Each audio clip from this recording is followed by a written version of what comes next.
നിലവിലിപ്പോ കേരളത്തിൽ പൊയ്ക്കൊണ്ടിരിക്കുന്ന ഏറ്റവും വലിയൊരു ചർച്ചാ വിഷയമാണല്ലോ CK വിനീതിന്റെ ആ ഒരു സ്റ്റേറ്റ്മെന്റ്. എല്ലാവരും കേട്ടതാണ് ആൾ പറഞ്ഞ കാര്യങ്ങൾ. സോ 100% ശരിയാണ്. ഒരു ഫാൻസിനെ സംബന്ധിച്ചിട്ട് ഗാലറി ബഹിഷ്കരിക്കുക എന്നുള്ളതൊന്നും അത്ര നല്ല കാര്യം ഒന്നും അല്ല. പക്ഷെ ബ്ലാസ്റ്റേഴ്സിന്റെ കാര്യത്തിൽ അങ്ങനെയല്ല.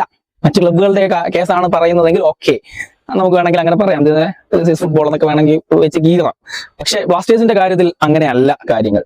നമ്മളിവിടെ ഒരു ലോയൽ ഫാൻസ് ആയതുകൊണ്ട് മാത്രമാണ് ഇങ്ങനെ പ്രതിഷേധിക്കുന്നത്.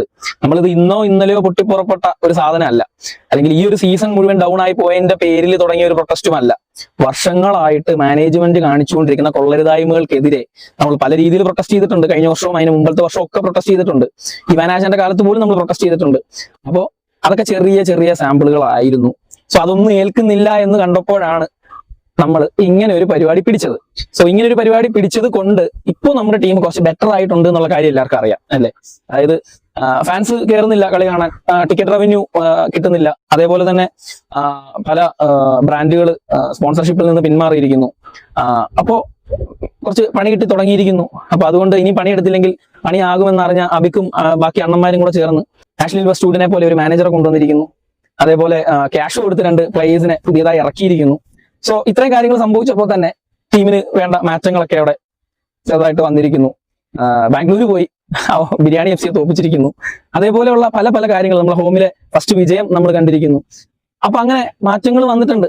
പ്രൊട്ടസ്റ്റിന്റെ ഭാഗത്ത് ആണത്, പ്രൊട്ടസ്റ്റ് കാരണമാണ് ഇത് സംഭവിച്ചത് എന്നുള്ള റിയാലിറ്റി എല്ലാവരും ഒന്ന് മനസ്സിലാക്കുക.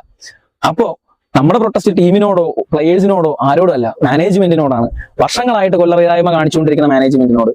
ഇനിയിപ്പോ പല പ്ലേയേഴ്സും വന്ന് പലതും പറഞ്ഞു തുടങ്ങിയിരിക്കുന്നു. ജസൽ വന്ന് സംസാരിച്ചു. ഡയസ് വാ തുറക്കുന്നന്ന് ഇവന്മാരുടെ ഒക്കെ കുറ്റപ്പണി തീരും എന്നുള്ള കാര്യം ഉറപ്പാണ്. ഇപ്പം CK തന്നെ പറഞ്ഞിട്ടുണ്ട് ആൾക്ക് ഇഷ്ടം ഉണ്ടായിട്ടല്ല ഇവിടുന്ന് പോയെന്നുള്ളത്. സോ അപ്പൊ നമുക്ക് മനസ്സിലാക്കാവുന്നതേ ഉള്ളൂ, സഹൽ ഇവിടുന്ന് പോയത് സഹലിന്റെ ഇഷ്ടപ്രകാരമായിരിക്കില്ല, അസറും ഐമനും പോയത് അവരുടെ ഇഷ്ടപ്രകാരമായിരിക്കില്ല. അങ്ങനെ പലരും.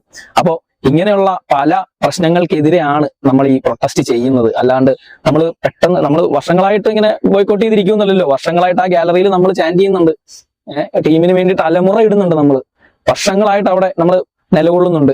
പക്ഷെ ഇത് പെട്ടെന്ന് എടുത്ത ഒരു തീരുമാനമൊന്നും അല്ല, പതിയെ എടുത്ത ഒരു തീരുമാനമാണ്. ഞാൻ പറഞ്ഞിട്ട് ഇങ്ങനെയൊന്നും അല്ല, നമ്മൾ റോഡിലോട്ടും കൂടി ഇറങ്ങണം. കളി നടക്കുന്ന സമയത്ത് എല്ലാവരും സ്റ്റേഡിയത്തിൽ എത്തണം. ഗാലറിയിൽ കയറണം എന്ന് ഞാൻ പറയുന്നില്ല, പുറത്തുണ്ടാവണം. സ്റ്റേഡിയത്തിൽ ഗാലറിയിൽ ഉള്ളതിനേക്കാൾ കൂടുതൽ ആളുകൾ സ്റ്റേഡിയത്തിന് പുറത്തുണ്ടാവണം. പ്ലക്കാർഡും കാര്യങ്ങളൊക്കെ ആയിട്ട് സ്ട്രൈക്ക് ചെയ്യണം. അബിക്കോ അല്ലെങ്കിൽ മറ്റു ആരെങ്കിലും വരുമ്പോൾ അവരുടെ വണ്ടി തടഞ്ഞു നിർത്തണം, അവർക്ക് ചുറ്റും നിന്ന് സ്ട്രൈക്ക് ചെയ്യണം, വിടരുത്. ആ രീതിയിലേക്കൊക്കെ നമ്മൾ സ്ട്രൈക്ക് പോകണം. അല്ലാണ്ട് ആ രീതിയിലേക്ക് പോകേണ്ട സമയമാണിത്. അപ്പോ അങ്ങനെയുള്ള ഒരു സമയത്ത് നിന്നിട്ട് നമ്മൾ ഇങ്ങനെ ഒരു സ്റ്റേറ്റ്മെന്റ് പറഞ്ഞതുകൊണ്ട് പ്രത്യേകിച്ച് കാര്യമൊന്നുമില്ല. സോ ആള് പറഞ്ഞ സ്റ്റേറ്റ്മെന്റിനോട് തികച്ചും ഞാൻ എതിർക്കുന്നു. Thank you.